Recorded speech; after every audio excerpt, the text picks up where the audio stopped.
ਮੈਂ ਚਿੱਟੀ ਵਿਧਵਾ ਦੀ ਸਾੜੀ ਪਾ ਕੇ ਹੰਝੂ ਵਹਾ ਰਹੀ ਸੀ। ਮੇਰੇ ਪਤੀ ਨੂੰ ਲਾਪਤਾ ਹੋਏ ਨੂੰ 1 ਸਾਲ ਬੀਤ ਗਿਆ ਸੀ। ਇਸ ਦੌਰਾਨ ਨਹਿਰ ਦੇ ਕੋਲ ਇੱਕ ਲਾਸ਼ ਵੀ ਮਿਲੀ, ਜਿਸ ਨੂੰ ਮੈਂ ਆਪਣੇ ਪਤੀ ਦੀ ਲਾਸ਼ ਸਮਝਿਆ। ਉਹ ਮਰ ਗਿਆ ਹੈ। ਸਾਡੇ ਪਿੰਡ ਵਿੱਚ ਰਿਵਾਜ ਸੀ, ਜੇ ਕਿਸੇ ਔਰਤ ਦਾ ਪਤੀ ਮਰ ਜਾਂਦਾ ਤਾਂ ਉਸ ਦਾ ਵਿਆਹ ਉਸਦੇ ਦੇਵਰ ਨਾਲ ਕਰ ਦਿੱਤਾ ਜਾਂਦਾ ਸੀ, ਭਾਵੇਂ ਉਸ ਦਾ ਦੇਵਰ ਉਮਰ ਵਿੱਚ ਉਸ ਤੋਂ ਛੋਟਾ ਹੁੰਦਾ। ਜੇਕਰ ਉਸ ਦਾ ਦੇਵਰ ਵਿਆਹਿਆ ਹੋਇਆ ਹੁੰਦਾ ਸੀ ਤਾਂ ਵੀ ਉਸ ਨੂੰ ਆਪਣੇ ਵਿਧਵਾ ਭਰਜਾਈ ਨਾਲ ਹੀ ਵਿਆਹ ਕਰਵਾਉਣਾ ਪੈਂਦਾ ਸੀ, ਭਾਵੇਂ ਉਹ ਉਸ ਦੇ ਨਾਲ ਵਿਆਹ ਵਾਲਾ ਰਿਸ਼ਤਾ ਰੱਖੇ ਜਾਂ ਨਾ ਰੱਖੇ। ਪਰ ਉਹਨਾਂ ਨੂੰ ਆਪਣੀ ਵਿਧਵਾ ਭਰਜਾਈ ਨੂੰ ਵਿਆਹ ਦੇ ਬੰਧਨ ਵਿੱਚ ਬੰਨ੍ਹਣਾ ਹੀ ਪੈਂਦਾ ਸੀ। ਜੇਕਰ ਵਿਧਵਾ ਦਾ ਆਪਣਾ ਕੋਈ ਦੇਵਰ ਨਾ ਹੁੰਦਾ, ਫਿਰ ਵੀ ਉਸ ਦਾ ਵਿਆਹ ਪਰਿਵਾਰ ਵਿੱਚੋਂ ਕਿਸੇ ਦੇਵਰ ਨਾਲ ਕੀਤਾ ਜਾਂਦਾ ਸੀ। ਇਹ ਰਸਮਾਂ ਹਰ ਹਾਲਾਤ ਵਿੱਚ ਨਿਭਾਈਆਂ ਜਾਂਦੀਆਂ ਸਨ। ਜੇਕਰ ਦੋਵਾਂ ਧਿਰਾਂ ਵਿੱਚੋਂ ਕੋਈ ਇਹ ਗੱਲ ਮੰਨਣ ਨੂੰ ਇਨਕਾਰ ਕਰ ਦਿੰਦਾ ਤਾਂ ਉਸ ਨੂੰ ਪਿੰਡ ਵਿੱਚੋਂ ਬਾਹਰ ਕੱਢ ਦਿੱਤਾ ਜਾਂਦਾ ਸੀ। ਇਹ ਸਦੀਆਂ ਪੁਰਾਣੀ ਰਸਮ ਸੀ, ਇਸ ਵਿੱਚ ਕੋਈ ਬਦਲਾਅ ਨਹੀਂ ਹੋਇਆ ਸੀ। ਪਿੰਡ ਦੇ ਰੀਤੀ ਰਿਵਾਜ ਅਨੁਸਾਰ ਮੇਰਾ ਵਿਆਹ ਮੇਰੇ ਦੇਵਰ ਨਾਲ ਹੋਣਾ ਸੀ, ਜਿਸ ਕਾਰਨ ਅੱਜ ਇਸ ਮਾਮਲੇ ਨੂੰ ਲੈ ਕੇ ਪੰਚਾਇਤ ਬੈਠੀ ਹੋਈ ਸੀ। ਅਤੇ ਜਦੋਂ ਸਰਪੰਚ ਨੇ ਕਿਹਾ ਕਿ ਪਿਊਸ਼ ਨੂੰ ਆਪਣੀ ਭਰਜਾਈ ਨਾਲ ਵਿਆਹ ਕਰਵਾਉਣਾ ਪਵੇਗਾ, ਤਾਂ ਪੰਚਾਇਤ ਦਾ ਫੈਸਲਾ ਸੁਣ ਕੇ ਉਹ ਪਰੇਸ਼ਾਨ ਹੋ ਗਿਆ। ਉਸਨੇ ਕਿਹਾ ਕਿ ਮੈਂ ਇਸ ਫੈਸਲੇ ਨੂੰ ਬਿਲਕੁਲ ਵੀ ਸਵੀਕਾਰ ਨਹੀਂ ਕਰਦਾ। ਮੇਰੀ ਭਾਬੀ ਮੇਰੀ ਵੱਡੀ ਭੈਣ ਵਰਗੀ ਹੈ, ਉਹ ਮੇਰੇ ਤੋਂ 6 ਸਾਲ ਵੱਡੀ ਹੈ। ਮੈਂ ਉਸ ਨਾਲ ਕਦੇ ਵਿਆਹ ਨਹੀਂ ਕਰ ਸਕਦਾ। ਮੇਰੀ ਸੱਸ ਨੇ ਕਿਹਾ ਕਿ ਅਸੀਂ ਤੁਹਾਡੀ ਭਰਜਾਈ ਨੂੰ ਇੰਜ ਆਪਣੇ ਘਰ ਨਹੀਂ ਰੱਖ ਸਕਦੇ ਅਤੇ ਪਿੰਡ ਦੀ ਰੀਤ ਅਨੁਸਾਰ ਵਿਧਵਾ ਨੂੰ ਉਹਨਾਂ ਦੇ ਪੇਕੇ ਘਰ ਨਹੀਂ ਭੇਜਿਆ ਜਾਂਦਾ। ਉਸ ਨਾਲ ਹਮੇਸ਼ਾ ਉਸ ਦਾ ਦੇਵਰ ਹੀ ਵਿਆਹ ਕਰਵਾਉਂਦਾ ਹੈ। ਉਹ ਕਹਿਣ ਲੱਗਾ ਕਿ ਜਦੋਂ ਮੈਂ ਦਿਲ ਤੋਂ ਰਿਸ਼ਤਾ ਰੱਖਣ ਲਈ ਤਿਆਰ ਨਹੀਂ ਹਾਂ, ਤਾਂ ਫਿਰ ਮੈਂ ਆਪਣੀ ਭਰਜਾਈ ਨਾਲ ਅਜਿਹਾ ਰਿਸ਼ਤਾ ਕਿਉਂ ਰੱਖਾਂ ਜਿਸ ਨੂੰ ਮੈਂ ਨਿਭਾਉਣਾ ਨਹੀਂ ਚਾਹੁੰਦਾ। ਸਰਪੰਚ ਨੇ ਕਿਹਾ ਕਿ ਤੈਨੂੰ ਕਿਸੇ ਵੀ ਕੀਮਤ ਤੇ ਵਿਆਹ ਕਰਵਾਉਣਾ ਪਵੇਗਾ, ਭਾਵੇਂ ਤੁਸੀਂ ਆਪਣੀ ਭਰਜਾਈ ਨੂੰ ਆਪਣੇ ਨਾਮ ਤੇ ਹੀ ਰੱਖ ਲਓ। ਕੁੜੀ ਆਪਣੇ ਪੇਕੇ ਘਰ ਨਹੀਂ ਜਾਵੇਗੀ। ਤੁਹਾਨੂੰ ਦੂਜੇ ਵਿਆਹ ਦਾ ਹੱਕ ਹੈ, ਭਾਵੇਂ ਤੁਸੀਂ ਆਪਣੀ ਮਰਜ਼ੀ ਅਨੁਸਾਰ ਕਿਸੇ ਹੋਰ ਨਾਲ ਵਿਆਹ ਕਰ ਲਿਓ। ਪਿਊਸ਼ ਅਜੇ ਵੀ ਇਸ ਗੱਲ ਤੋਂ ਇਨਕਾਰ ਕਰਦਾ ਰਿਹਾ ਕਿ ਇਹ ਉਸਦੀ ਭਰਜਾਈ ਨਾਲ ਬੇਇਨਸਾਫੀ ਹੈ। ਉਹ ਮੇਰਾ ਨਾਮ ਤੇ ਕਿਉਂ ਬੈਠੇ? ਉਹਨਾਂ ਨੂੰ ਕਿਸੇ ਅਜੇ ਵਿਅਕਤੀ ਨਾਲ ਖੁਸ਼ਹਾਲ ਜ਼ਿੰਦਗੀ ਜਿਉਣ ਦਾ ਅਧਿਕਾਰ ਹੈ ਜੋ ਉਹਨਾਂ ਨੂੰ ਖੁਸ਼ ਰੱਖ ਸਕੇ। ਪਰ ਕਿਸੇ ਨੇ ਉਹਨਾਂ ਦੀ ਗੱਲ ਨਹੀਂ ਸੁਣੀ। ਪਿੰਡ ਦੇ ਰੀਤੀ ਰਿਵਾਜਾਂ ਅਨੁਸਾਰ ਮੇਰਾ ਵਿਆਹ ਪਿਊਸ਼ ਨਾਲ ਹੋ ਗਿਆ। ਮੇਰਾ ਨਾਮ ਅਵਨੀ ਹੈ। ਮੈਂ ਬਹੁਤ ਸੋਹਣੀ ਕੁੜੀ ਸੀ। ਇੰਜ ਲੱਗਦਾ ਸੀ ਜਿਵੇਂ ਰੱਬ ਨੇ ਮੈਨੂੰ ਵਿਹਲੇ ਬੈਠ ਕੇ ਬਣਾਇਆ ਹੋਵੇ। ਮੈਨੂੰ ਦੇਖਣ ਵਾਲਾ ਆਪਣਾ ਦਿਲ ਫੜ ਕੇ ਬੈਠ ਜਾਂਦਾ ਸੀ। ਜਿੰਨੀ ਸੋਹਣੀ ਮੈਂ ਸੀ, ਓਨੀਆਂ ਹੀ ਸੋਹਣੀਆਂ ਮੈਨੂੰ ਚੀਜ਼ਾਂ ਪਸੰਦ ਸੀ। ਮੈਨੂੰ ਬਦਸੂਰਤ ਚੀਜ਼ਾਂ ਨਾਲ ਨਫ਼ਰਤ ਸੀ। ਮੈਂ ਬਦਸੂਰਤ ਚੀਜ਼ਾਂ ਵੱਲ ਨਹੀਂ ਦੇਖਦੀ ਸੀ। ਮੈਨੂੰ ਆਪਣੀ ਸੁੰਦਰਤਾ ਤੇ ਬਹੁਤ ਮਾਣ ਸੀ। ਸਾਡੇ ਪਰਿਵਾਰ ਵਿੱਚ ਕੁੜੀਆਂ ਦਾ ਵਿਆਹ ਬਹੁਤ ਜਲਦੀ ਹੋ ਜਾਂਦਾ ਸੀ। ਮੈਂ ਸਿਰਫ 20 ਸਾਲਾਂ ਦੀ ਸੀ ਜਦੋਂ ਮੇਰੇ ਮਾਪਿਆਂ ਨੇ ਮੇਰੇ ਲਈ ਇੱਕ ਰਿਸ਼ਤਾ ਦੇਖਿਆ। ਸਾਡੇ ਪਰਿਵਾਰ ਵਿੱਚ ਕੁੜੀਆਂ ਵਿਆਹ ਤੋਂ ਪਹਿਲਾਂ ਆਪਣੇ ਹੋਣ ਵਾਲੇ ਪਤੀ ਨੂੰ ਨਹੀਂ ਦੇਖ ਸਕਦੀਆਂ ਸਨ। ਮੇਰੇ ਪਿਤਾ ਦੇ ਦੋਸਤ ਨੇ ਮੇਰਾ ਵਿਆਹ ਕਰਵਾ ਦਿੱਤਾ। ਦੂਰ ਦੂਰ ਤੋਂ ਲੋਕ ਆਏ ਹੋਏ ਸਨ। ਪਾਪਾ ਦੇ ਦੋਸਤ ਨੇ ਪਾਪਾ ਨੂੰ ਭਰੋਸਾ ਦਿੱਤਾ ਸੀ ਕਿ ਇਹ ਬਹੁਤ ਚੰਗੇ ਘਰ ਦੇ ਲੋਕ ਹਨ ਅਤੇ ਸਾਡੀ ਬੇਟੀ ਉੱਥੇ ਰਾਜ ਕਰੇਗੀ। ਅਤੇ ਪਾਪਾ ਨੂੰ ਆਪਣੇ ਦੋਸਤ ਤੇ ਪੂਰਾ ਭਰੋਸਾ ਸੀ ਅਤੇ ਮੈਨੂੰ ਵੀ ਪਾਪਾ ਦੇ ਦੋਸਤ ਤੇ ਪੂਰਾ ਭਰੋਸਾ ਸੀ। ਉਹ ਮੈਨੂੰ ਆਪਣੀਆਂ ਧੀਆਂ ਵਾਂਗ ਪਿਆਰ ਕਰਦਾ ਸੀ। ਮੇਰੀ ਸੱਸ ਸਹੁਰਾ ਅਤੇ ਛੋਟਾ ਦੇਵਰ ਮੰਗਣੀ ਦੀ ਰਸਮ ਅਦਾ ਕਰਨ ਲਈ ਆਏ ਸਨ। ਆਪਣੇ ਦਿਓਰ ਨੂੰ ਦੇਖ ਕੇ ਮੈਂ ਕੁਝ ਪਲ ਉਸ ਵੱਲ ਦੇਖਦੀ ਰਹੀ। ਉਹ ਦੇਖਣ ਵਿੱਚ ਬਹੁਤ ਸੁੰਦਰ ਸੀ ਅਤੇ ਉਸ ਦਾ ਸਰੀਰ ਬਹੁਤ ਵਧੀਆ ਸੀ। ਮੈਂ ਆਪਣੀ ਜ਼ਿੰਦਗੀ ਵਿੱਚ ਪਹਿਲੀ ਵਾਰ ਅਜਿਹਾ ਸੁੰਦਰ ਨੌਜਵਾਨ ਦੇਖਿਆ ਸੀ। ਕੁਝ ਪਲਾਂ ਲਈ ਮੈਂ ਉਸ ਤੋਂ ਅੱਖਾਂ ਨਹੀਂ ਹਟਾ ਸਕੀ। ਮੇਰੇ ਦਿਓਰ ਪਿਊਸ਼ ਦੀ ਉਮਰ 15 ਸਾਲ ਦੇ ਕਰੀਬ ਸੀ, ਪਰ ਉਸ ਦੇ ਸਰੀਰ ਦੇ ਕਾਰਨ ਉਹ 18-20 ਸਾਲ ਦੇ ਲੱਗਦੇ ਸਨ। ਉਸ ਦਾ ਸੁੰਦਰ ਅਤੇ ਤਕੜਾ ਸਰੀਰ ਦੇਖ ਕੇ ਮੈਨੂੰ ਲੱਗਾ ਕਿ ਨਿਕੁੰਜ ਵੀ ਇਹੋ ਜਿਹਾ ਹੀ ਹੋਵੇਗਾ। ਹੁਣ ਮੇਰੀ ਨਿਕੁੰਜ ਨੂੰ ਦੇਖਣ ਦੀ ਉਤਸੁਕਤਾ ਬਹੁਤ ਵੱਧ ਗਈ ਸੀ। ਹਰ ਰੋਜ਼ ਮੈਂ ਆਪਣੇ ਖਿਆਲਾਂ ਵਿੱਚ ਨਿਕੁੰਜ ਨੂੰ ਆਪਣੇ ਛੋਟੇ ਦੇਵਰ ਪਿਊਸ਼ ਵਾਂਗ ਇੱਕ ਸੁੰਦਰ, ਚੁਸਤ ਅਤੇ ਤਕੜੇ ਨੌਜਵਾਨ ਦੇ ਰੂਪ ਵਿੱਚ ਦੇਖਦੀ ਸੀ। ਮੈਂ ਨਿਕੁੰਜ ਨੂੰ ਰਾਜਕੁਮਾਰ ਸਮਝਦਿਆਂ 2 ਮਹੀਨੇ ਗੁਜ਼ਾਰ ਦਿੱਤੇ ਸਨ। ਮੈਂ ਆਪਣੇ ਪਿੰਡ ਦੀ ਪਹਿਲੀ ਲਾੜੀ ਸੀ ਜਿਸ ਨੇ ਆਪਣੀ ਵਿਦਾਈ ਤੇ ਇੱਕ ਹੀ ਹੰਝੂ ਨਹੀਂ ਵਹਾਇਆ ਸੀ। ਮੈਂ ਆਪਣੇ ਪਤੀ ਨੂੰ ਮਿਲਣ ਅਤੇ ਉਸ ਨਾਲ ਗੱਲ ਕਰਨ ਦੀ ਉਡੀਕ ਕਰ ਰਹੀ ਸੀ ਅਤੇ ਅੱਜ ਮੇਰਾ ਇੰਤਜ਼ਾਰ ਖਤਮ ਹੋਣ ਵਾਲਾ ਸੀ। ਮੇਰੇ ਚਿਹਰੇ ਤੋਂ ਮੁਸਕਰਾਹਟ ਗਾਇਬ ਨਹੀਂ ਹੋ ਰਹੀ ਸੀ ਜਦੋਂ ਮੇਰੇ ਪਤੀ ਦੀ ਇੱਕ ਚਚੇਰੀ ਭੈਣ ਨੇ ਮੈਨੂੰ ਨਿਕੁੰਜ ਦੇ ਕਮਰੇ ਵਿੱਚ ਬਿਠਾਇਆ ਤਾਂ ਉਸ ਨੇ ਮੇਰੇ ਵੱਲ ਦੇਖਿਆ ਅਤੇ ਕਿਹਾ ਕਿ ਅੱਜ ਮੇਰਾ ਭਰਾ ਜ਼ਰੂਰ ਆਪਣੇ ਹੋਸ਼ ਗਵਾ ਦੇਵੇਗਾ। ਉਸ ਦੀ ਤਾਰੀਫ ਸੁਣ ਕੇ ਮੈਂ ਸ਼ਰਮ ਨਾਲ ਹੇਠਾਂ ਦੇਖਣ ਲੱਗੀ ਕਿ ਉਹ ਕਿੰਨੀ ਸੋਹਣੀ ਲਾੜੀ ਹੈ। ਉਹ ਹੱਸਦੀ ਹੋਈ ਕਮਰੇ ਤੋਂ ਬਾਹਰ ਚਲੀ ਗਈ। ਮੈਂ ਕਮਰੇ ਵਿੱਚ ਨਿਕੁੰਜ ਦੇ ਆਉਣ ਦੀ ਉਡੀਕ ਕਰ ਰਹੀ ਸੀ। ਮੇਰੀ ਉਡੀਕ ਸਿਖਰ ਤੇ ਸੀ। ਮੇਰੇ ਲਈ ਇੰਤਜ਼ਾਰ ਦਾ ਹਰ ਪਲ ਗੁਜ਼ਾਰਨਾ ਔਖਾ ਹੋ ਰਿਹਾ ਸੀ। 1 ਘੰਟੇ ਬਾਅਦ ਨਿਕੁੰਜ ਮੇਰੇ ਕਮਰੇ ਵਿੱਚ ਆਇਆ। ਮੈਂ ਪਰਦਾ ਕਰਕੇ ਬੈਠੀ ਸੀ।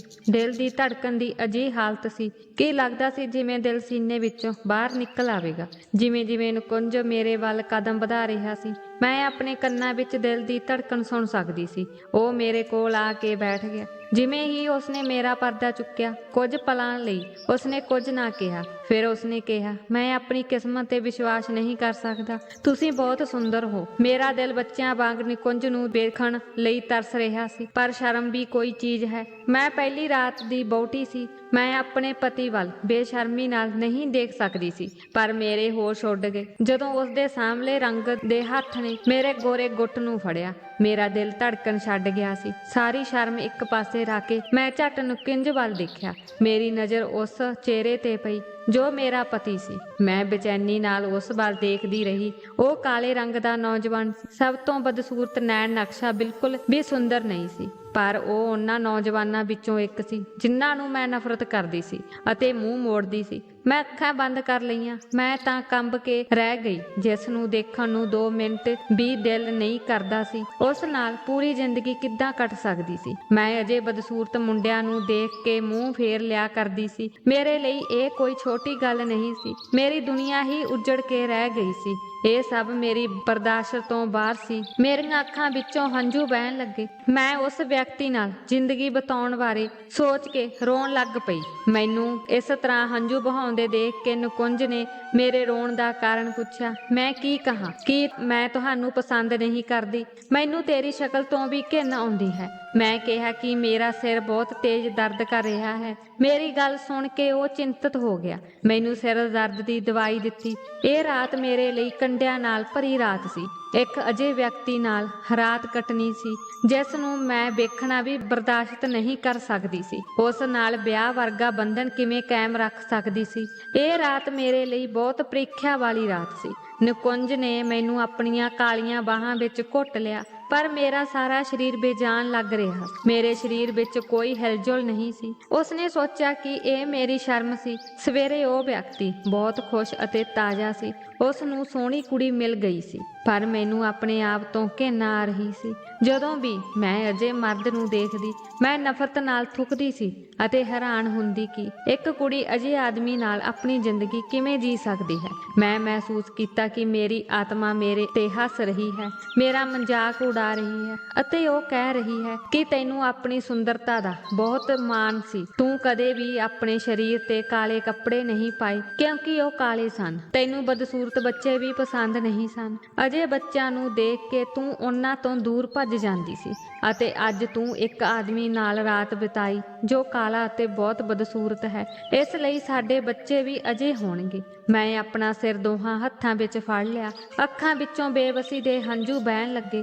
ਮੇਰੇ ਮਾਤਾ ਪਿਤਾ ਨੇ ਮੇਰੇ ਨਾਲ ਬਿਲਕੁਲ ਵੀ ਚੰਗਾ ਵਿਵਹਾਰ ਨਹੀਂ ਕੀਤਾ। ਜੇ ਉਹਨਾਂ ਨੇ ਮੇਰੇ ਲਈ ਕੋਈ ਗਰੀਬ ਮੁੰਡਾ ਲੱਭ ਲਿਆ ਹੁੰਦਾ ਤਾਂ ਘੱਟੋ ਘੱਟ ਉਹ ਮੇਰੇ ਬਰਾਬਰ ਦਾ ਹੁੰਦਾ। ਉਹਨਾਂ ਨੇ ਸਿਰਫ ਪੈਸੇ ਵਿੱਚ ਹੀ ਮੇਰੀ ਖੁਸ਼ੀ ਦੇਖੀ ਸੀ, ਪਰ ਪੈਸਾ ਸਾਰੀਆਂ ਖੁਸ਼ੀਆਂ ਨਹੀਂ ਖਰੀਦ ਸਕਦਾ। ਮਨੁੱਖੀ ਮਨ ਦੀ ਸ਼ਾਂਤੀ ਵੀ ਕੋਈ ਚੀਜ਼ ਹੈ। ਮੇਰੇ ਦਿਲ ਦੀ ਸ਼ਾਂਤੀ ਕੇਵਲ ਇੱਕ ਰਾਤ ਵਿੱਚ ਚੋਰੀ ਹੋ ਗਈ ਸੀ।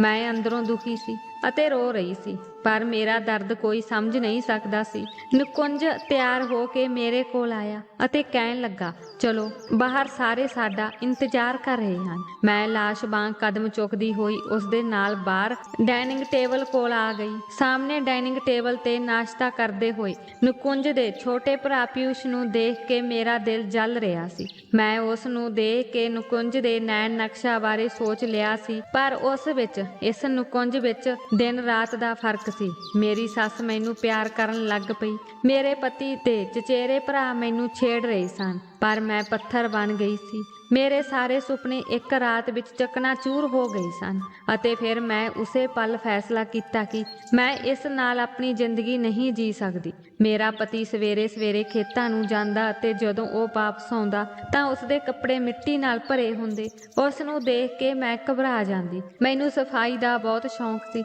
ਇਸ ਲਈ ਮੈਨੂੰ ਇਹ ਸਭ ਪਸੰਦ ਨਹੀਂ ਸੀ। ਸਾਡਾ ਘਰ ਪੁਰਾਣੇ ਤਰੀਕੇ ਨਾਲ ਬਣਿਆ ਹੋਇਆ ਸੀ, ਪਰ ਇਹ ਬਹੁਤ ਵੱਡਾ ਸੀ। ਪਿਛਲੇ ਪਾਸੇ ਹੇਠਾਂ ਜਾਣ ਵਾਲੀਆਂ ਪੌੜੀਆਂ ਸਨ। ਪਿਛਲੇ ਪਾਸੇ ਇੱਕ ਬੇਸਮੈਂਟ ਸੀ, ਪਰ ਉਸ ਬੇਸਮੈਂਟ ਨੂੰ ਕੋਈ ਨਹੀਂ ਵਰਤਦਾ ਸੀ। ਇਹ ਹਰ ਸਮੇਂ ਬੰਦ ਰਹਿੰਦਾ ਸੀ ਅਤੇ ਉੱਥੇ ਕਬਾੜ ਵੀ ਪਿਆ ਰਹਿੰਦਾ ਸੀ, ਪਰ ਕੋਈ ਵੀ ਉੱਥੇ ਨਹੀਂ ਜਾਂਦਾ ਸੀ। ਜਦੋਂ ਵੀ ਮੈਂ ਆਪਣੇ ਦੇਵਰ ਪਿਊਸ਼ ਨੂੰ ਦੇਖਦੀ ਤਾਂ ਮੈਨੂੰ ਮੇਰਾ ਪਤੀ ਹੋਰ ਵੀ ਬਦਸੂਰਤ ਲੱਗਦਾ ਸੀ। ਪਿਊਸ਼ ਸਕੂਲ ਵਿੱਚ 10ਵੀਂ ਜਮਾਤ ਵਿੱਚ ਪੜ੍ਹਦਾ ਸੀ। ਜਦੋਂ ਵੀ ਉਹ ਸਕੂਲੋਂ ਮੁੜਦਾ ਤਾਂ ਮੈਂ ਉਸ ਲਈ ਖਾਣਾ ਲੈ ਕੇ ਜਾਂਦੀ, ਜਿਵੇਂ ਇਹ ਮੇਰੀ ਜ਼ਿੰਮੇਵਾਰੀ ਹੋਵੇ। ਅਤੇ ਜਦੋਂ ਸ਼ਾਮ ਨੂੰ ਨਿਕੁੰਜ ਘਰ ਮੁੜਦਾ ਤਾਂ ਮੈਨੂੰ ਇਸ ਗੱਲ ਦੀ ਪਰਵਾਹ ਨਹੀਂ ਹੁੰਦੀ ਸੀ ਕਿ ਉਹ ਭੁੱਖਾ ਹੈ ਜਾਂ ਨਹੀਂ। ਮੈਂ ਸਿਰ ਬੰਨ੍ਹ ਕੇ ਆਪਣੇ ਕਮਰੇ ਵਿੱਚ ਬੈਠ ਕੇ ਉਸ ਨੂੰ ਕਹਿੰਦੀ ਕਿ ਮੇਰਾ ਬਹੁਤ ਸਿਰ ਦਰਦ ਕਰ ਰਿਹਾ ਹੈ। ਮੈਂ ਇਹ ਕੋਸ਼ਿਸ਼ ਕਰਦੀ ਕਿ ਉਹ ਮੇਰੇ ਨਾਲ ਘੱਟ ਤੋਂ ਘੱਟ ਸਮਾਂ ਬਤੀਤ ਕਰੇ। ਪਿਊਸ਼ ਮੇਰੀ ਬਹੁਤ ਇੱਜ਼ਤ ਕਰਦਾ ਸੀ, ਪਰ ਉਹ ਮੇਰੇ ਲਈ ਕੁਝ ਹੋਰ ਮਹੱਤਵ ਰੱਖਣ ਲੱਗ ਪਿਆ ਸੀ। ਹੁਣ ਮੇਰਾ ਦਿਲ ਉਸ ਲਈ ਧੜਕਣ ਲੱਗ ਪਿਆ ਸੀ, ਪਰ ਪਿਊਸ਼ ਮੇਰੇ ਦਿਲ ਦੀ ਹਾਲਤ ਤੋਂ ਅਣਜਾਣ ਸੀ। ਸਾਡੇ ਪਿੰਡ ਵਿੱਚ ਇੱਕ ਰੀਤ ਸੀ ਕਿ ਜੇਕਰ ਪਤੀ ਨਾਲ ਕੋਈ ਹਾਦਸਾ ਵਾਪਰ ਜਾਵੇ ਤਾਂ ਪਤੀ ਦੀ ਮੌਤ ਹੋ ਜਾਵੇ ਤਾਂ ਪਤਨੀ ਦਾ ਵਿਆਹ ਉਸ ਦੇ ਛੋਟੇ ਦੇਵਰ ਨਾਲ ਹੋ ਜਾਂਦਾ ਸੀ। ਮੈਂ ਸ਼ਾਇਦ ਪਹਿਲੀ ਪਤਨੀ ਹੋਵਾਂਗੀ ਜੋ ਆਪਣੇ ਪਤੀ ਦੀ ਮੌਤ ਲਈ ਅਰਦਾਸ ਕਰਦੀ ਸੀ, ਤਾਂ ਜੋ ਕਿਸੇ ਤਰ੍ਹਾਂ ਮੈਂ ਉਸ ਤੋਂ ਬਚ ਜਾਵਾਂ ਅਤੇ ਮੈਂ ਆਪਣੇ ਦੇਵਰ ਨਾਲ ਵਿਆਹ ਕਰਾ ਲਵਾਂ। ਜਦੋਂ ਮੇਰਾ ਦੇਵਰ ਗਰਮੀਆਂ ਵਿੱਚ ਸਕੂਲੋਂ ਆਉਂਦਾ ਤਾਂ ਮੈਂ ਉਸ ਨੂੰ ਆਪਣੇ ਕਮਰੇ ਵਿੱਚ ਲੈ ਜਾਂਦੀ ਸੀ। ਮੇਰੇ ਕਮਰੇ ਵਿੱਚ ਬਹੁਤ ਵਧੀਆ ਕੁਆਲਿਟੀ ਦਾ ਕੂਲਰ ਰੱਖਿਆ ਹੋਇਆ ਸੀ। ਮੈਂ ਆਪਣੇ ਦੇਵਰ ਨੂੰ ਕਹਿੰਦੀ ਕਿ ਉਹ ਇੱਥੇ ਸੌਂ ਜਾਵੇ ਅਤੇ ਆਰਾਮ ਕਰੇ। ਮੈਂ ਸਿਰਫ ਰਸੋਈ ਵਿੱਚ ਕੰਮ ਕਰਦੀ ਸੀ। ਮੇਰਾ ਕਮਰਾ ਦਿਨ ਭਰ ਖਾਲੀ ਰਹਿੰਦਾ ਸੀ। ਉਹ ਮੇਰੀ ਬੇਨਤੀ ਮੰਨ ਕੇ ਮੇਰੇ ਕਮਰੇ ਵਿੱਚ ਸੌਂ ਜਾਂਦਾ। ਮੈਂ ਆਪਣਾ ਸਾਰਾ ਕੰਮ ਜਲਦੀ ਮੁਕਾ ਕੇ ਆਪਣੇ ਕਮਰੇ ਵਿੱਚ ਆ ਕੇ ਉਸ ਦੇ ਕੋਲ ਬੈਠ ਜਾਂਦੀ। ਮੈਂ ਕਈ ਘੰਟੇ ਉਸ ਦਾ ਚਿਹਰਾ ਦੇਖਦੀ ਰਹਿੰਦੀ। ਉਹ ਗੂੜੀ ਨੀਂਦ ਸੁੱਤਾ ਹੋਇਆ ਹੁੰਦਾ। ਉਸ ਨੂੰ ਇਹ ਵੀ ਪਤਾ ਨਹੀਂ ਸੀ ਕਿ ਮੈਂ ਉਸ ਦੇ ਕਿੰਨਾ ਨੇੜੇ ਹੁੰਦੀ ਸੀ। ਪਹਿਲਾਂ ਮੈਂ ਸਿਰਫ ਪਿਊਸ਼ ਨੂੰ ਦੇਖਣਾ ਚਾਹੁੰਦੀ ਸੀ, ਪਰ ਹੁਣ ਮੈਂ ਉਸ ਨੂੰ ਛੂਹ ਕੇ ਉਸ ਨੂੰ ਦੇਖਣਾ ਚਾਹੁੰਦੀ ਸੀ। ਮੇਰੇ ਲਈ ਆਪਣੀਆਂ ਭਾਵਨਾਵਾਂ ਤੇ ਕਾਬੂ ਰੱਖਣਾ ਬਹੁਤ ਮੁਸ਼ਕਲ ਸੀ, ਕਿਉਂਕਿ ਪਿਊਸ਼ ਬਿਲਕੁਲ ਉਸੇ ਤਰ੍ਹਾਂ ਸੀ ਜਿਸ ਤਰ੍ਹਾਂ ਮੈਂ ਆਪਣੇ ਪਤੀ ਦੀ ਕਲਪਨਾ ਕੀਤੀ ਸੀ। ਉਹ ਗੂੜੀ ਨੀਂਦ ਸੁੱਤਾ ਹੋਇਆ ਸੀ। ਜਦੋਂ ਮੈਂ ਆਪਣੇ ਹੱਥਾਂ ਨਾਲ ਉਸ ਦੇ ਸੁੰਦਰ ਚਿਹਰੇ ਨੂੰ ਛੂਹਣ ਲੱਗੀ, ਮੇਰੇ ਹੱਥਾਂ ਦੀ ਛੋਹ ਮਹਿਸੂਸ ਕਰਕੇ ਉਹ ਜਾਗ ਗਿਆ। ਜਿਵੇਂ ਹੀ ਉਸਨੇ ਆਪਣੀਆਂ ਅੱਖਾਂ ਖੋਲ੍ਹੀਆਂ ਅਤੇ ਜਦੋਂ ਉਸਨੇ ਮੈਨੂੰ ਇੰਨਾ ਨੇੜੇ ਦੇਖਿਆ ਤਾਂ ਉਹ ਡਰ ਗਿਆ ਅਤੇ ਉੱਠ ਕੇ ਬੈਠ ਗਿਆ। ਮੈਂ ਕਿਹਾ, ਕੀ ਹੋਇਆ? ਮੈਂ ਤੇਰੀ ਭਾਬੀ ਹਾਂ, ਮੈਂ ਤੁਹਾਡੇ ਤੋਂ ਵੱਡੀ ਹਾਂ, ਤੁਸੀਂ ਕਿਉਂ ਘਬਰਾ ਗਏ? ਮੇਰੀ ਗੱਲ ਸੁਣ ਕੇ ਉਸਦਾ ਗੁੱਸਾ ਥੋੜਾ ਘਟ ਗਿਆ। ਉਸਨੇ ਕਿਹਾ ਕਿ ਤੁਸੀਂ ਮੇਰੀ ਵੱਡੀ ਭੈਣ ਵਾਂਗ ਹੋ, ਪਰ ਮੈਨੂੰ ਇਹ ਪਸੰਦ ਨਹੀਂ ਹੈ। ਜਦੋਂ ਮੈਂ ਉਸ ਨੂੰ ਇਸ ਤਰ੍ਹਾਂ ਛੂਹਿਆ ਤਾਂ ਉਹ ਉੱਠ ਕੇ ਮੇਰੇ ਕਮਰੇ ਵਿੱਚੋਂ ਬਾਹਰ ਚਲਾ ਗਿਆ, ਪਰ ਮੈਂ ਬੇਵੱਸ ਸੀ। ਮੈਂ ਕਿਸੇ ਨਾ ਕਿਸੇ ਬਹਾਨੇ ਉਸ ਦਾ ਹੱਥ ਫੜਦੀ, ਜੱਫੀ ਪਾ ਕੇ ਕਹਿੰਦੀ ਕਿ ਤੂੰ ਮੇਰੇ ਛੋਟੇ ਭਰਾ ਵਰਗਾ ਹੈ। ਮੈਨੂੰ ਆਪਣੇ ਛੋਟੇ ਭਰਾ ਦੀ ਯਾਦ ਆ ਰਹੀ ਸੀ, ਇਸ ਲਈ ਮੈਂ ਤੁਹਾਨੂੰ ਜੱਫੀ ਪਾ ਲਈ। ਕੀ ਤੁਹਾਨੂੰ ਬੁਰਾ ਤਾਂ ਨਹੀਂ ਲੱਗਿਆ? ਸ਼ਾਇਦ ਪਿਊਸ਼ ਨਾਲ ਮੇਰੀ ਨੇੜਤਾ ਵੱਧ ਗਈ ਸੀ। ਮੈਂ ਆਪਣੇ ਹੋਸ਼ ਗਵਾ ਰਹੀ ਸੀ। ਹੁਣ ਉਹ ਮੇਰੇ ਤੋਂ ਡਰਨ ਲੱਗ ਪਿਆ ਸੀ। ਜਦੋਂ ਵੀ ਮੈਂ ਉਸ ਦੇ ਨੇੜੇ ਜਾਣ ਲੱਗਦੀ ਤਾਂ ਉਹ ਟਾਲ ਮਟੋਲ ਕਰਦਾ, ਪਰ ਹੁਣ ਮੈਂ ਉਸ ਦੀ ਨੇੜਤਾ ਦੀ ਇੱਛਾ ਕਰਨ ਲੱਗ ਪਈ ਸੀ। ਪਰ ਸਾਰੀ ਸਮੱਸਿਆਵਾਂ ਨਿਕੁੰਜ ਦੀ ਸੀ। ਨਾ ਉਹ ਬਿਮਾਰ ਹੋਇਆ ਅਤੇ ਨਾ ਹੀ ਮਰਿਆ। ਮੈਂ ਉਸ ਨੂੰ ਮਰਵਾਉਣ ਲਈ ਜਾਦੂ ਟੂਣਾ ਵੀ ਕਰਨਾ ਸ਼ੁਰੂ ਕਰ ਦਿੱਤਾ, ਪਰ ਉਹ ਨਾ ਤਾਂ ਮਰਿਆ ਅਤੇ ਨਾ ਹੀ ਮੇਰੀ ਜਾਨ ਛੁੱਟੀ। ਨਿਕੁੰਜ ਕਹਿੰਦਾ ਸੀ ਕਿ ਤੂੰ ਚੰਦ ਨਾਲੋਂ ਵੀ ਸੋਹਣੀ ਹੈ। ਮੈਂ ਤੇਰੀ ਸੁੰਦਰਤਾ ਦਾ دیਵਾਨਾ ਹੋ ਗਿਆ ਹਾਂ। ਜਦੋਂ ਉਸ ਦੇ ਕਾਲੇ ਹੱਥ ਮੇਰੇ ਚਿਹਰੇ ਨੂੰ ਛੂੰਹਦੇ, ਮੈਂ ਉਹਨਾਂ ਨੂੰ ਨਫ਼ਰਤ ਨਾਲ ਦੂਰ ਧੱਕ ਦਿੰਦੀ ਸੀ। ਮੈਂ ਕਹਿੰਦੀ ਕਿ ਮੈਂ ਠੀਕ ਨਹੀਂ ਹਾਂ। ਮੈਂ ਉਸ ਤੋਂ ਦੂਰ ਰਹਿਣ ਦੇ ਬਹਾਨੇ ਲੱਭਦੀ ਰਹਿੰਦੀ। ਇੱਕ ਵਾਰ ਮੈਂ ਆਪਣੀ ਸੱਸ ਨੂੰ ਇਹ ਕਹਿੰਦੇ ਸੁਣਿਆ ਕਿ ਉਹ ਪਿਊਸ਼ ਲਈ ਆਪਣੇ ਦੋਸਤ ਦੀ ਧੀ ਨੂੰ ਬਹੁਤ ਪਸੰਦ ਕਰਦੀ ਹੈ ਅਤੇ ਉਹ ਜਲਦੀ ਹੀ ਪਿਊਸ਼ ਦਾ ਵਿਆਹ ਆਪਣੇ ਦੋਸਤ ਦੀ ਧੀ ਰੀਆ ਨਾਲ ਕਰ ਦੇਵੇਗੀ ਅਤੇ 3-4 ਸਾਲਾਂ ਵਿੱਚ ਉਸ ਨੂੰ ਆਪਣੀ ਨੂੰਹ ਦੇ ਰੂਪ ਵਿੱਚ ਘਰ ਲੈ ਆਵੇਗੀ। ਮੇਰੀ ਬੇਚੈਨੀ ਸਿਖਰ ਤੇ ਸੀ। ਮੇਰੀ ਸੱਸ ਨੇ ਖਾਣਾ ਖਾਣ ਵੇਲੇ ਇਹ ਕਿਹਾ। ਅਚਾਨਕ ਮੇਰੀ ਨਜ਼ਰ ਮੇਰੇ ਦੇਵਰ ਪਿਊਸ਼ ਤੇ ਪਈ ਤੇ ਉਹ ਸ਼ਰਮਾ ਗਿਆ ਸੀ, ਜਿਵੇਂ ਉਹ ਵੀ ਉਸ ਕੁੜੀ ਨੂੰ ਪਸੰਦ ਕਰਦਾ ਹੋਵੇ। ਪਿਊਸ਼ ਦੀਆਂ ਅੱਖਾਂ ਵਿੱਚ ਉਸ ਕੁੜੀ ਲਈ ਪਿਆਰ ਦੇਖ ਕੇ ਮੇਰੇ ਦਿਲ ਵਿੱਚ ਡਰ ਮਹਿਸੂਸ ਹੋਇਆ। ਮੈਂ ਕੁਝ ਵੀ ਬਰਦਾਸ਼ਤ ਕਰ ਸਕਦੀ ਸੀ, ਪਰ ਪਿਊਸ਼ ਨੂੰ ਕਿਸੇ ਹੋਰ ਨਾਲ ਨਹੀਂ ਦੇਖ ਸਕਦੀ ਸੀ। ਮੈਂ ਸਾਰੀ ਰਾਤ ਜਾਗਦਿਆਂ ਬਿਤਾਈ। ਮੇਰੇ ਅੰਦਰ ਉੱਠ ਰਹੇ ਨਫ਼ਰਤ ਦੇ ਤੂਫਾਨ ਨੇ ਮੈਨੂੰ ਉਹ ਕੰਮ ਕਰਨ ਲਈ ਉਕਸਾਇਆ ਜਿਨ੍ਹਾਂ ਦੀ ਮੈਂ ਕਦੇ ਕਲਪਨਾ ਵੀ ਨਹੀਂ ਕਰ ਸਕਦੀ। ਪਰ ਪਿਊਸ਼ ਨੂੰ ਪਾਉਣ ਦਾ ਇੱਕ ਹੀ ਤਰੀਕਾ ਸੀ। ਮੈਂ ਰਾਤ ਨੂੰ ਨਿਕੁੰਜ ਨਾਲ ਜਾਗਦੀ ਰਹੀ ਅਤੇ ਉਸ ਨਾਲ ਇਸ ਬਾਰੇ ਗੱਲ ਕਰਦੀ ਰਹੀ। ਉਹ ਮੇਰੇ ਬਦਲੇ ਹੋਏ ਵਿਵਹਾਰ ਤੋਂ ਬਹੁਤ ਖੁਸ਼ ਸੀ। ਉਸ ਨੇ ਕਿਹਾ ਕਿ ਹਰ ਰੋਜ਼ ਤੁਹਾਨੂੰ ਸੌਣ ਦੀ ਕਾਹਲੀ ਹੁੰਦੀ ਹੈ, ਤੁਸੀਂ ਮੇਰੇ ਨਾਲ ਗੱਲ ਵੀ ਨਹੀਂ ਕਰਦੇ। ਤੁਸੀਂ ਅੱਜ ਇੰਨੀ ਦੇਰ ਤੱਕ ਕਿਵੇਂ ਜਾਗ ਰਹੇ ਹੋ ਅਤੇ ਤੁਸੀਂ ਮੇਰੇ ਨਾਲ ਗੱਲ ਵੀ ਕਰ ਰਹੇ ਹੋ। ਉਹ ਬਹੁਤ ਖੁਸ਼ ਲੱਗ ਰਿਹਾ ਸੀ ਕਿ ਮੈਂ ਉਸ ਨੂੰ ਸਮਾਂ ਦੇ ਰਹੀ ਹਾਂ। ਮੈਂ ਉਸ ਨੂੰ ਕਿਹਾ, ਮੈਂ ਤੁਹਾਡੇ ਲਈ ਹੁਣੀ ਗਾਜਰ ਦਾ ਹਲਵਾ ਬਣਾ ਕੇ ਲਿਆ ਰਹੀ ਹਾਂ। ਮੈਂ ਉਸ ਵਿੱਚ ਜ਼ਹਿਰ ਪਾ ਦਿੱਤਾ ਸੀ। ਮੈਂ ਉਹ ਹਲਵਾ ਨੁਕੁੰਜ ਨੂੰ ਖਵਾਇਆ ਅਤੇ ਫਿਰ ਕਿਹਾ ਕਿ ਨੁਕੁੰਜ, ਕਮਰੇ ਵਿੱਚ ਮੇਰਾ ਦਮ ਘੁੱਟ ਰਿਹਾ ਹੈ, ਅਸੀਂ ਦੋਵੇਂ ਬਾਹਰ ਚੱਲਦੇ ਹਾਂ ਖੁੱਲੇ ਵਾਤਾਵਰਨ ਵਿੱਚ ਸੈਰ ਕਰਨ ਲਈ। ਨੁਕੁੰਜ ਮੇਰੇ ਚੰਗੇ ਰਵੱਈਏ ਤੋਂ ਹੈਰਾਨ ਸਨ। ਉਹ ਮੇਰੇ ਨਾਲ ਬਾਹਰ ਆਇਆ। ਤੁਰਦਿਆਂ ਮੈਂ ਉਸ ਨੂੰ ਘਰ ਦੇ ਪਿਛਲੇ ਪਾਸੇ ਬੇਸਮੈਂਟ ਦੇ ਨੇੜੇ ਲੈ ਆਈ। ਮੈਂ ਕਿਹਾ, ਇਸ ਤਰ੍ਹਾਂ ਖਾਣ ਦਾ ਕੀ ਫਾਇਦਾ? ਤਾਂ ਨੁਕੁੰਜ ਨੇ ਕਿਹਾ ਕਿ ਇਹ ਬੇਕਾਰ ਜਗ੍ਹਾ ਹੈ ਜਿੱਥੇ ਘਰੇਲੂ ਸਮਾਨ ਪਿਆ ਹੈ। ਮੈਂ ਕਿਹਾ, ਮੈਂ ਪਹਿਲਾਂ ਕਦੇ ਬੇਸਮੈਂਟ ਨਹੀਂ ਦੇਖਿਆ, ਮੈਂ ਅੱਜ ਇਹ ਬੇਸਮੈਂਟ ਦੇਖਣਾ ਹੈ। ਨੁਕੁੰਜ ਕਹਿਣ ਲੱਗਾ ਕਿ ਇਸ ਬੇਸਮੈਂਟ ਵਿੱਚ ਦੇਖਣ ਵਾਲੀ ਕੀ ਗੱਲ ਹੈ? ਮੈਂ ਕਿਹਾ, ਮੈਂ ਦੇਖਣਾ ਚਾਹੁੰਦੀ ਹਾਂ। ਮੇਰੇ ਜ਼ੋਰ ਪਾਉਣ ਤੇ ਨੁਕੁੰਜ ਨੇ ਬੇਸਮੈਂਟ ਦਾ ਦਰਵਾਜ਼ਾ ਖੋਲ੍ਹਿਆ ਅਤੇ ਪੌੜੀਆਂ ਤੋਂ ਹੇਠਾਂ ਉੱਤਰ ਆਏ। ਪਰ ਹੁਣ ਉਹਨਾਂ ਦੀ ਸਿਹਤ ਵਿਗੜਨ ਲੱਗੀ ਸੀ। ਉਸਨੇ ਕਿਹਾ, ਚਲੋ ਵਾਪਸ ਕਮਰੇ ਵਿੱਚ ਚੱਲੀਏ। ਪਤਾ ਨਹੀਂ ਕਿਉਂ ਮੈਂ ਬਹੁਤ ਘਬਰਾਹਟ ਮਹਿਸੂਸ ਕਰ ਰਿਹਾ ਹਾਂ। ਮੈਂ ਉਸ ਨੂੰ ਅੰਦਰ ਧੱਕਾ ਦੇ ਦਿੱਤਾ। ਉਹ ਜ਼ਮੀਨ ਤੇ ਡਿੱਗ ਪਿਆ। ਉਹ ਜ਼ੋਰ ਨਾਲ ਜ਼ਮੀਨ ਤੇ ਡਿੱਗ ਪਿਆ ਅਤੇ ਉਸ ਦਾ ਸਿਰ ਫਰਸ਼ ਨਾਲ ਟਕਰਾ ਗਿਆ। ਜ਼ਹਿਰ ਨੇ ਵੀ ਆਪਣਾ ਪ੍ਰਭਾਵ ਪਾਇਆ। ਉਸ ਨੂੰ ਸਾਹ ਲੈਣ ਵਿੱਚ ਦਿੱਕਤ ਆ ਰਹੀ ਸੀ। ਉਸ ਨੂੰ ਪਰੇਸ਼ਾਨੀ ਹੋ ਰਹੀ ਸੀ। ਉਹ ਬੁਰੀ ਤਰ੍ਹਾਂ ਖੰਘਣ ਲੱਗਾ। ਗਲਾ ਫੜ ਕੇ ਉਸਨੇ ਕਿਹਾ, ਮੈਨੂੰ ਸਾਹ ਨਹੀਂ ਆ ਰਿਹਾ, ਮੇਰਾ ਦਮ ਘੁੱਟ ਰਿਹਾ ਹੈ। ਮੈਂ ਉਸ ਨੂੰ ਕਿਹਾ ਕਿ ਮੈਂ ਤੁਹਾਨੂੰ ਜ਼ਹਿਰ ਦਿੱਤਾ ਹੈ, ਮੈਂ ਤੁਹਾਨੂੰ ਨਫ਼ਰਤ ਕਰਦੀ ਹਾਂ। ਮੇਰੇ ਪਰਿਵਾਰ ਨੇ ਪਤਾ ਨਹੀਂ ਤੁਹਾਡੇ ਵਿੱਚ ਕੀ ਦੇਖਿਆ ਅਤੇ ਮੇਰਾ ਤੁਹਾਡੇ ਨਾਲ ਵਿਆਹ ਕਰਵਾ ਦਿੱਤਾ। ਤੂੰ ਇਸ ਕਾਬਲ ਨਹੀਂ ਕਿ ਮੈਂ ਤੇਰੇ ਵਰਗੇ ਬਦਸੂਰਤ ਵਿਅਕਤੀ ਨਾਲ ਜ਼ਿੰਦਗੀ ਜੀਵਾਂ। ਹੁਣ ਉਹ ਹਿਲਦਾ ਵੀ ਨਹੀਂ ਸੀ। ਉਹ ਮਰ ਚੁੱਕਾ ਸੀ ਅਤੇ ਮੈਂ ਉਸ ਲਾਸ਼ ਉੱਥੇ ਹੀ ਛੱਡ ਕੇ ਬੇਸਮੈਂਟ ਤੋਂ ਬਾਹਰ ਆ ਗਈ। ਰਾਤ ਬਹੁਤ ਹੋ ਚੁੱਕੀ ਸੀ ਅਤੇ ਉਸ ਸਮੇਂ ਸਾਰੇ ਲੋਕ ਸੌਂ ਰਹੇ ਸਨ। ਮੈਂ ਬਹੁਤ ਘਬਰਾ ਗਈ ਸੀ, ਪਰ ਮੈਨੂੰ ਆਪਣੀ ਇਸ ਸ਼ਰਮਨਾਕ ਹਰਕਤ ਤੇ ਬਿਲਕੁਲ ਵੀ ਪਛਤਾਵਾ ਨਹੀਂ ਸੀ। ਮੈਂ ਆਪਣੇ ਕਮਰੇ ਵਿੱਚ ਆ ਗਈ। ਮੈਨੂੰ ਲੱਗਾ ਜਿਵੇਂ ਮੇਰੇ ਸਿਰ ਤੋਂ ਕੋਈ ਬੋਝ ਹਟ ਗਿਆ ਹੋਵੇ। ਅਗਲੇ ਦਿਨ ਜਦੋਂ ਮੇਰੀ ਸੱਸ ਨੇ ਨੁਕੁੰਜ ਬਾਰੇ ਪੁੱਛਿਆ ਤਾਂ ਮੈਂ ਕਿਹਾ ਕਿ ਰਾਤ ਨੂੰ ਉਸ ਦੇ ਕਿਸੇ ਦੋਸਤ ਦਾ ਫੋਨ ਆਇਆ ਸੀ। ਉਹ ਮੈਨੂੰ ਕਹਿਣ ਲੱਗਾ ਕਿ ਮੈਂ ਖੇਤ ਜਾ ਰਿਹਾ ਹਾਂ, ਤੁਸੀਂ ਆਰਾਮ ਕਰੋ। ਮੇਰੀ ਸੱਸ ਨੇ ਕਿਹਾ ਕਿ ਅੱਜ ਤੱਕ ਉਹ ਅੱਧੀ ਰਾਤ ਨੂੰ ਕਦੇ ਖੇਤ ਨਹੀਂ ਗਿਆ। ਮੈਂ ਕਿਹਾ ਕਿ ਮੈਂ ਕਿਹੜਾ ਝੂਠ ਬੋਲ ਰਹੀ ਹਾਂ। ਮੇਰੀ ਗੱਲ ਸੁਣ ਕੇ ਮੇਰੀ ਸੱਸ ਚੁੱਪ ਹੋ ਗਈ ਅਤੇ ਬਾਹਰ ਚਲੀ ਗਈ। ਸਾਡੇ ਪਿੰਡ ਵਿੱਚ ਇੱਕ ਨਹਿਰ ਸੀ ਜਿੱਥੇ ਹਰ ਰੋਜ਼ ਕਿਸੇ ਨਾ ਕਿਸੇ ਦੇ ਡੁੱਬ ਕੇ ਮਰ ਜਾਣ ਦੀ ਖਬਰ ਆਉਂਦੀ ਸੀ। ਉਸ ਦਿਨ ਇਤਫਾਕ ਹੀ ਸੀ ਕਿ ਇਹ ਖਬਰ ਉੱਥੋਂ ਵੀ ਆ ਗਈ। ਨਹਿਰ ਵਿੱਚੋਂ ਇੱਕ ਵਿਅਕਤੀ ਦੀ ਲਾਸ਼ ਮਿਲੀ ਹੈ, ਪਰ ਉਸ ਦਾ ਚਿਹਰਾ ਪਛਾਣਿਆ ਨਹੀਂ ਜਾ ਸਕਿਆ ਸੀ। ਜਦੋਂ ਮੈਂ ਉਸ ਵਿਅਕਤੀ ਦੇ ਪਹਿਨੇ ਹੋਏ ਕੱਪੜੇ ਦੇਖੇ ਤਾਂ ਮੈਂ ਕਿਹਾ ਕਿ ਉਹ ਨੁਕੁੰਜ ਹੀ ਹੈ। ਇਸ ਤਰ੍ਹਾਂ ਨੁਕੁੰਜ ਦੀ ਮੌਤ ਦੀ ਖਬਰ ਮਿਲਦਿਆਂ ਹੀ ਘਰ ਵਿੱਚ ਹਫੜਾ ਦਫੜੀ ਮਚ ਗਈ। ਹਰ ਕੋਈ ਰੋ ਰਿਹਾ ਸੀ ਅਤੇ ਮੈਂ ਰੋਣ ਦਾ ਦਿਖਾਵਾ ਕਰ ਰਹੀ ਸੀ। ਸਾਰਿਆਂ ਨੂੰ ਲੱਗਾ ਕਿ ਮੈਂ ਬਹੁਤ ਉਦਾਸ ਹਾਂ, ਪਰ ਇੰਜ ਲੱਗਾ ਜਿਵੇਂ ਮੇਰੇ ਅੰਦਰੋਂ ਕੋਈ ਵੱਡਾ ਬੋਝ ਉਤਰ ਗਿਆ ਹੋਵੇ। ਮੈਂ ਸੋਗ ਕਰਨ ਲਈ ਕਮਰੇ ਵਿੱਚ ਬੈਠ ਗਈ। ਮੇਰੀ ਸੱਸ ਦਾ ਬਹੁਤ ਬੁਰਾ ਹਾਲ ਸੀ। ਉਹ ਆਪਣੇ ਪੁੱਤਰ ਦਾ ਦੁੱਖ ਸਹਿਣ ਤੋਂ ਅਸਮਰਥ ਸੀ। ਫਿਰ ਬਾਰ-ਬਾਰ ਉਹ ਬੇਹੋਸ਼ ਹੋ ਜਾਂਦੀ। ਸਾਰੀ ਜ਼ਿੰਮੇਵਾਰੀ ਪਿਊਸ਼ ਸਿਰ ਆ ਗਈ ਸੀ। ਹੁਣ ਉਸਨੇ ਪੜ੍ਹਾਈ ਵੀ ਛੱਡ ਦਿੱਤੀ ਸੀ।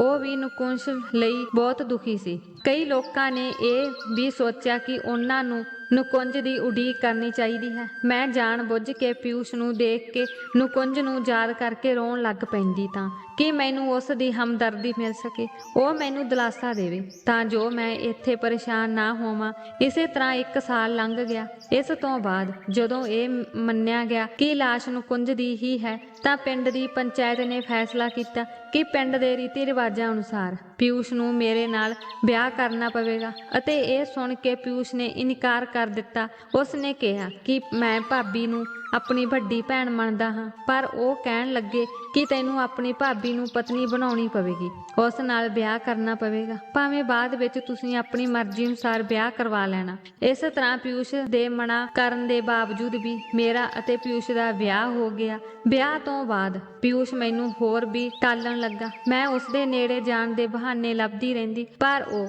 ਕਦੇ ਮੇਰੇ ਨੇੜੇ ਨਹੀਂ ਆਇਆ। ਮੈਂ ਉਸਦੇ ਸਾਰੇ ਕੰਮ ਆਪਣੇ ਹੱਥਾਂ ਨਾਲ ਕਰਦੀ। ਇੱਕ ਵਾਰ ਮੈਂ ਉਸਨੂੰ ਪੁੱਛਿਆ ਕਿ ਮੇਰਾ ਕੀ ਕਸੂਰ ਹੈ ਅਤੇ ਤੁਸੀਂ ਮੈਨੂੰ ਕਿਸ ਗੱਲ ਦੀ ਸਜ਼ਾ ਦੇ ਰਹੇ ਹੋ, ਤਾਂ ਉਸਨੇ ਕਿਹਾ, ਮੈਂ ਅਜੇ ਜ਼ਬਰਦਸਤੀ ਰਿਸ਼ਤੇ ਨੂੰ ਸਵੀਕਾਰ ਨਹੀਂ ਕਰਦਾ। ਮੈਂ ਰੀਆ ਨੂੰ ਪਿਆਰ ਕਰਦਾ ਹਾਂ ਅਤੇ ਉਸ ਨਾਲ ਵਿਆਹ ਕਰਾਂਗਾ। ਇਹ ਸੁਣ ਕੇ ਮੈਨੂੰ ਗੁੱਸਾ ਆਉਣ ਲੱਗਾ। ਉਹ ਇੱਕ ਵਾਰ ਸਾਡੇ ਘਰ ਆਈ ਸੀ। ਉਹ ਕੁਝ ਦਿਨ ਰੁਕਣ ਦੇ ਇਰਾਦੇ ਨਾਲ ਆਈ ਸੀ। ਉਸ ਦੇ ਸਾਹਮਣੇ ਮੈਂ ਪਿਊਸ਼ ਦੇ ਹੋਰ ਨੇੜੇ ਰਹਿਣ ਦੀ ਕੋਸ਼ਿਸ਼ ਕਰਨ ਲੱਗੀ ਤਾਂ ਕਿ ਉਸ ਨੂੰ ਪਿਊਸ਼ ਤੇ ਸ਼ੱਕ ਹੋ ਜਾਵੇ ਅਤੇ ਉਹ ਆਪਣੇ ਆਪ ਨੂੰ ਉਸ ਤੋਂ ਦੂਰ ਕਰ ਲਵੇ ਅਤੇ ਉਹ ਪਿਊਸ਼ ਨੂੰ ਛੱਡ ਦੇਵੇ। ਪਰ ਕੌਣ ਜਾਣਦਾ ਹੈ ਕਿ ਉਹ ਕੁੜੀ ਕਿਸ ਮਿੱਟੀ ਦੀ ਬਣੀ ਹੋਈ ਸੀ। ਪਿਊਸ਼ ਦਾ ਪਿੱਛਾ ਛੱਡਣ ਦਾ ਉਸਦਾ ਕੋਈ ਇਰਾਦਾ ਨਹੀਂ ਜਾਪਦਾ ਸੀ। ਮੈਂ ਇੱਕ ਦਿਨ ਪਿਊਸ਼ ਦੇ ਕੱਪੜੇ ਪ੍ਰੈਸ ਕਰ ਰਹੀ ਸੀ ਜਦੋਂ ਉਹ ਮੇਰੇ ਕੋਲ ਆਈ ਅਤੇ ਮੈਨੂੰ ਕਹਿਣ ਲੱਗੀ ਕਿ ਅੱਜ ਤੋਂ ਬਾਅਦ ਪਿਊਸ਼ ਦੇ ਕੱਪੜੇ ਮੈਂ ਪ੍ਰੈਸ ਕਰਾਂਗੀ। ਜਦੋਂ ਤੱਕ ਮੈਂ ਇੱਥੇ ਹਾਂ ਤੁਹਾਨੂੰ ਪਿਊਸ਼ ਦਾ ਕੋਈ ਵੀ ਕੰਮ ਕਰਨ ਦੀ ਕੋਈ ਲੋੜ ਨਹੀਂ ਹੈ। ਮੈਂ ਕਿਹਾ, ਕਿਉਂ? ਮੈਨੂੰ ਕਿਉਂ ਨਹੀਂ ਕਰਨਾ ਚਾਹੀਦਾ? ਮੈਂ ਉਸਦੀ ਪਤਨੀ ਹਾਂ, ਇਹ ਮੇਰਾ ਫਰਜ਼ ਹੈ। ਮੇਰੀ ਗੱਲ ਸੁਣ ਕੇ ਉਹ ਮੁਸਕਰਾਉਣ ਲੱਗੀ। ਉਸਨੇ ਕਿਹਾ ਕਿ ਤੁਸੀਂ ਸਿਰਫ ਨਾਮ ਦੀ ਹੀ ਪਤਨੀ ਹੋ ਅਤੇ ਜਲਦੀ ਹੀ ਉਹ ਮੇਰੇ ਨਾਲ ਵਿਆਹ ਕਰਵਾ ਲਵੇਗਾ। ਅਸੀਂ ਦੋਵੇਂ ਇੱਕ ਦੂਜੇ ਨੂੰ ਪਿਆਰ ਕਰਦੇ ਹਾਂ ਅਤੇ ਅਸੀਂ ਇੱਕ ਦੂਜੇ ਤੋਂ ਬਿਨਾਂ ਨਹੀਂ ਰਹਿ ਸਕਦੇ। ਤੁਹਾਨੂੰ ਵੀ ਇਹ ਸਮਝਣਾ ਚਾਹੀਦਾ ਹੈ। ਅਤੇ ਇਹ ਸੁਣ ਕੇ ਮੈਂ ਬਹੁਤ ਪਰੇਸ਼ਾਨ ਹੋ ਗਈ। ਇਸ ਲਈ ਤੁਸੀਂ ਹਰ ਸਮੇਂ ਪਿਊਸ਼ ਦੇ ਕੋਲ ਰਹਿਣ ਦੀ ਕੋਸ਼ਿਸ਼ ਨਾ ਕਰੋ। ਜਦੋਂ ਵੀ ਮੈਂ ਰੀਆ ਨੂੰ ਪਿਊਸ਼ ਦੇ ਆਲੇ ਦੁਆਲੇ ਦੇਖਦੀ ਹਾਂ ਤਾਂ ਮੇਰਾ ਦਿਲ ਬਲਣ ਲੱਗ ਜਾਂਦਾ ਹੈ। ਉਸ ਨੇ ਮੈਨੂੰ ਪਿਊਸ਼ ਦੇ ਕਿਸੇ ਵੀ ਕੰਮ ਨੂੰ ਹੱਥ ਨਹੀਂ ਲਾਉਣ ਦਿੱਤਾ। ਮੈਂ ਇਸ ਦੀ ਸ਼ਿਕਾਇਤ ਆਪਣੀ ਸੱਸ ਨੂੰ ਕੀਤੀ ਕਿ ਉਸ ਕੁੜੀ ਦਾ ਇੱਥੇ ਰਹਿਣਾ ਠੀਕ ਨਹੀਂ ਹੈ। ਹੁਣ ਜਦੋਂ ਮੈਂ ਪਿਊਸ਼ ਦੀ ਪਤਨੀ ਬਣ ਗਈ ਹਾਂ ਤਾਂ ਉਹ ਮੈਨੂੰ ਪਿਊਸ਼ ਦੇ ਦਿਲ ਵਿੱਚ ਜਗ੍ਹਾ ਨਹੀਂ ਬਣਾਉਣ ਦੇ ਰਹੀ। ਮੇਰੀ ਗੱਲ ਸੁਣ ਕੇ ਮੇਰੀ ਸੱਸ ਨੇ ਹੈਰਾਨੀ ਨਾਲ ਮੇਰੇ ਵੱਲ ਦੇਖਿਆ ਤੇ ਕਿਹਾ ਕਿ ਪਿਊਸ਼ ਨੇ ਇਹ ਇੱਕ ਰਸਮ ਕੀਤੀ ਸੀ। ਉਹ ਇਸ ਵਿਆਹ ਲਈ ਤਿਆਰ ਨਹੀਂ ਸੀ। ਪਿਊਸ਼ ਨੇ ਪਿੰਡ ਦੀ ਪੰਚਾਇਤ ਦੀ ਸਲਾਹ ਮੰਨ ਕੇ ਹੀ ਤੇਰੇ ਨਾਲ ਵਿਆਹ ਕੀਤਾ ਹੈ, ਪਰ ਉਸ ਦਾ ਦਿਲ ਇਸ ਰਿਸ਼ਤੇ ਨੂੰ ਸਵੀਕਾਰ ਨਹੀਂ ਕਰ ਰਿਹਾ ਅਤੇ ਤੂੰ ਸਮਝਦਾ ਰਹਿ। ਤੈਨੂੰ ਇਹ ਗੱਲ ਸਮਝ ਲੈਣੀ ਚਾਹੀਦੀ ਹੈ। ਕੁਝ ਸਮੇਂ ਬਾਅਦ ਮੈਂ ਦੋਹਾਂ ਦਾ ਵਿਆਹ ਕਰਵਾ ਦੇਵਾਂਗੀ। ਉਹ ਦੋਵੇਂ ਇੱਕ ਦੂਜੇ ਨੂੰ ਪਸੰਦ ਕਰਦੇ ਹਨ। ਦੋਹਾਂ ਦਾ ਬਚਪਨ ਦਾ ਪਿਆਰ ਹੈ। ਇਹ ਸੁਣ ਕੇ ਮੇਰੇ ਅੰਦਰ ਰੀਆ ਲਈ ਹੋਰ ਵੀ ਨਫ਼ਰਤ ਭਰ ਗਈ। ਮੈਂ ਪਿਊਸ਼ ਨੂੰ ਪਾਉਣ ਲਈ ਆਪਣੇ ਪਤੀ ਨੂੰ ਜ਼ਹਿਰ ਵੀ ਦੇ ਦਿੱਤਾ ਸੀ। ਤਾਂ ਇਹ ਕੁੜੀ ਕੀ ਹੈ? ਇੱਕ ਰਾਤ ਉਹ ਆਪਣੇ ਕਮਰੇ ਤੋਂ ਉੱਠ ਕੇ ਪਿਊਸ਼ ਦੇ ਕਮਰੇ ਵਿੱਚ ਗਈ। ਵਿਆਹ ਤੋਂ ਬਾਅਦ ਵੀ ਪਿਊਸ਼ ਆਪਣੇ ਕਮਰੇ ਵਿੱਚ ਸੀ ਅਤੇ ਮੈਂ ਆਪਣੇ ਕਮਰੇ ਵਿੱਚ। ਮੈਂ ਅਲੱਗ ਸੌਂਦੀ ਸੀ ਕਿਉਂਕਿ ਪਿਊਸ਼ ਇੱਕੋ ਕਮਰੇ ਵਿੱਚ ਰਹਿਣਾ ਪਸੰਦ ਨਹੀਂ ਕਰਦਾ ਸੀ। ਉਸਨੇ ਕਿਹਾ ਕਿ ਜੇਕਰ ਮੈਂ ਇਸ ਰਿਸ਼ਤੇ ਨੂੰ ਸਵੀਕਾਰ ਨਹੀਂ ਕੀਤਾ ਤਾਂ ਇਸ ਰਿਸ਼ਤੇ ਨੂੰ ਕਾਇਮ ਰੱਖਣ ਦਾ ਕੀ ਮਤਲਬ ਹੈ? ਸਭ ਕੁਝ ਉਸੇ ਤਰ੍ਹਾਂ ਹੀ ਰਹੇਗਾ ਜਿਵੇਂ ਵਿਆਹ ਤੋਂ ਪਹਿਲਾਂ ਸੀ। ਇਸ ਲਈ ਉਹ ਆਪਣੇ ਕਮਰੇ ਵਿੱਚ ਸੌਂਦਾ ਸੀ। ਉਹ ਡੂੰਘੀ ਨੀਂਦ ਵਿੱਚ ਸੁੱਤਾ ਹੋਇਆ ਸੀ ਅਤੇ ਮੈਂ ਜਾ ਕੇ ਉਸਦੇ ਨਾਲ ਲੇਟ ਗਈ। ਕਮਰੇ ਦਾ ਦਰਵਾਜ਼ਾ ਵੀ ਬੰਦ ਨਹੀਂ ਕੀਤਾ ਤਾਂ ਕਿ ਸਾਨੂੰ ਦੋਵਾਂ ਨੂੰ ਰੀਆ ਦੇਖ ਲਵੇ ਅਤੇ ਫਿਰ ਅਜਿਹਾ ਹੀ ਹੋਇਆ। ਸਵੇਰ ਦਾ ਸਮਾਂ ਸੀ। ਰੀਆ ਪਿਊਸ਼ ਨੂੰ ਜਗਾਉਣ ਆਈ ਸੀ। ਮੈਨੂੰ ਇਸ ਤਰ੍ਹਾਂ ਦੇਖ ਕੇ ਉਹ ਉੱਥੋਂ ਹੀ ਮੁੜ ਗਈ, ਪਰ ਫਿਰ ਵੀ ਉਹ ਪਿਊਸ਼ ਨਾਲ ਉਸੇ ਤਰ੍ਹਾਂ ਹੱਸ-ਹੱਸ ਕੇ ਗੱਲਾਂ ਕਰ ਰਹੀ ਸੀ। ਹੁਣ ਮੈਨੂੰ ਉਸ ਕੁੜੀ ਦੇ ਢੀਠਪੁਣੇ ਤੇ ਗੁੱਸਾ ਆਉਣ ਲੱਗਾ। ਮੈਂ ਕੁਝ ਦਿਨਾਂ ਬਾਅਦ ਜਾਣ-ਬੁੱਝ ਕੇ ਉਲਟੀਆਂ ਕਰਨੀਆਂ ਸ਼ੁਰੂ ਕਰ ਦਿੱਤੀਆਂ। ਮੈਂ ਕਿਹਾ ਕਿ ਮੈਂ ਗਰਭਵਤੀ ਹਾਂ। ਮੇਰੀਆਂ ਗੱਲਾਂ ਤੇ ਸਾਰੇ ਹੈਰਾਨੀ ਨਾਲ ਮੇਰੇ ਵੱਲ ਦੇਖਣ ਲੱਗੇ ਕਿਉਂਕਿ ਪਿਊਸ਼ ਅੱਜ ਤੱਕ ਆਪਣੇ ਹੀ ਕਮਰੇ ਵਿੱਚ ਸੌਂਦਾ ਸੀ ਅਤੇ ਮੈਂ ਸਾਰਿਆਂ ਤੋਂ ਸ਼ਰਮਾਉਣ ਲੱਗ ਪਈ ਅਤੇ ਫਿਰ ਆਪਣੀ ਗੱਲ ਨੂੰ ਸੱਚ ਕਰਨ ਲਈ ਮੈਂ ਕਿਹਾ ਕਿ ਮੈਂ ਅਤੇ ਪਿਊਸ਼ ਰਾਤ ਨੂੰ ਇੱਕੋ ਕਮਰੇ ਵਿੱਚ ਸੌਂਦੇ ਹਾਂ। ਮੇਰੀਆਂ ਗੱਲਾਂ ਤੇ ਰੀਆ ਮੇਰੇ ਨਾਲ ਲੜਨ ਲੱਗ ਪਈ। ਫਿਰ ਉਸਨੇ ਪਿਊਸ਼ ਨੂੰ ਕਿਹਾ ਕਿ ਮੈਂ ਤੁਹਾਡੇ ਨਾਲ ਵਿਆਹ ਨਹੀਂ ਕਰਾਂਗੀ ਕਿਉਂਕਿ ਮੈਂ ਹੁਣ ਬਰਦਾਸ਼ਤ ਨਹੀਂ ਕਰ ਸਕਦੀ ਕਿ ਤੁਸੀਂ ਮੈਨੂੰ ਮੇਰੀ ਸੌਕਣ ਕੋਲ ਰੱਖੋ।